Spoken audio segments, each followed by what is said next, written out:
नमस्कार, yes news महाराष्ट्रमध्ये आपल्या सर्वांचे स्वागत।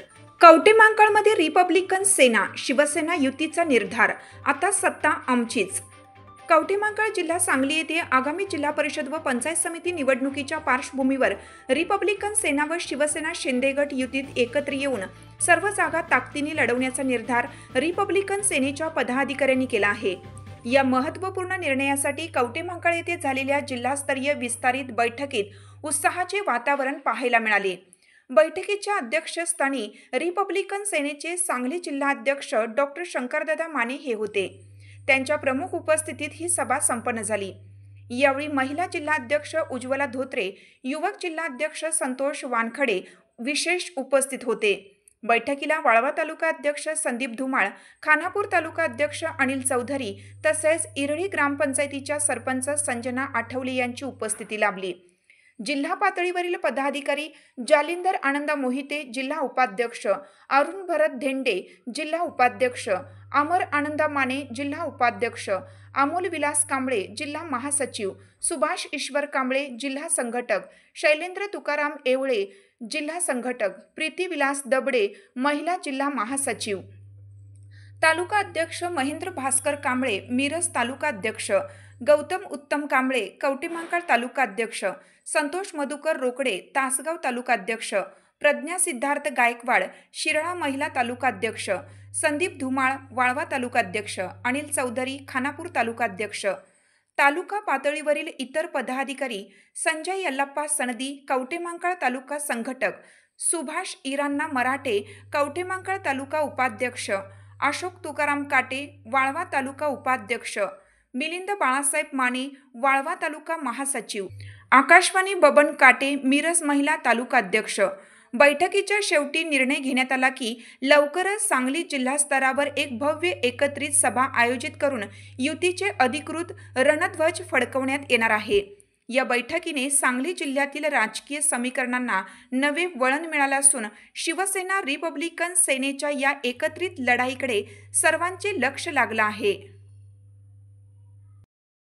रिपब्लिकन सेना सांगली जिल्ह्याच्या वतीने राष्ट्रीय अध्यक्ष आनंदराज आंबेडकर यांच्या आदेशावरून आज सांगली जिल्ह्यातील जिल्हा कार्यकारिणीची बैठक आज कवटेमहांकाळ येथे पार पडली।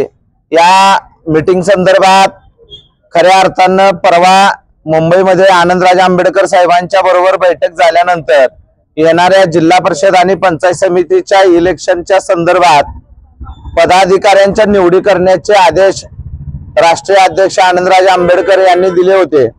त्या अनुषंगाने आज तासगाव कवटेमहांकाळ त्याचप्रमाणे जत मिरज आणि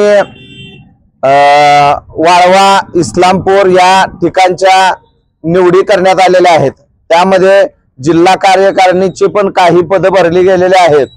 आज खऱ्या अर्थाने रिपब्लिकन सेना ही सत्ताधारी असलेली शिवसेना यांच्या बरोबर युती करून आपल्या भागातील सर्वसामान्य गोरगरीब कार्यकर्त्यांना न्याय मिळवून देण्याच्या दृष्टिकोनातून आज जिल्हा परिषद आणि पंचायत समितीची इलेक्शन लढत आहे।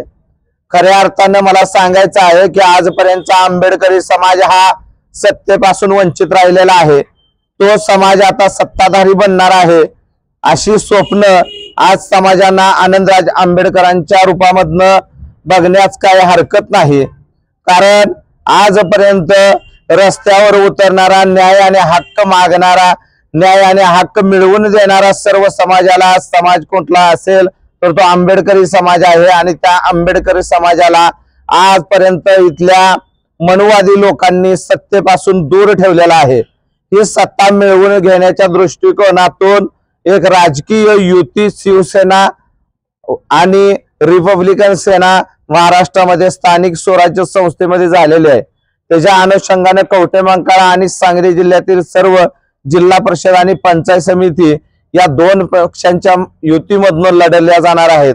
आणि सांगली जिल्ह्यातील जवळजवळ 20% जागा या रिपब्लिकन सेनेला सोडणार आहे असे शिंदे साहेबांनी आनंदराज आंबेडकर साहेबांना अभिवचन दिलेलं आहे। आणि ह्या अभिवचनामुळेच खऱ्या अर्थाने महाराष्ट्रामध्ये शिवसेना आणि भीमसेना एकत्रित आलेले दिसत आहेत आणि या अनुषंगाने आम्ही सर्वच भीमसैनिक आज सांगलीमध्ये रात्रीचा दिवस आणि आनंदराज आंबेडकर साहेबांचा आदेश हा सर्व आकोपे घेऊन आम्ही पुढे येणारी वाटचाल करणार आहे आणि येणाऱ्या सर्वच इलेक्शन या युतीच्या माध्यमातून सुबळाव ताकदीने लढणार आहे एवढेच मला आज सांगायचं आहे। आणि आज ज्यांच्या निवडी करण्यात आलेल्या आहेत त्यांना माझ्या हार्दिक शुभेच्छा देऊन मी इथं थांबतो। सगळ्यांना माझा क्रांतिकारी जय भीम। हाक तुमची साथ आमची। यस न्यूज महाराष्ट्र चॅनलला लाईक करा व सबस्क्राईब करायला विसरू नका।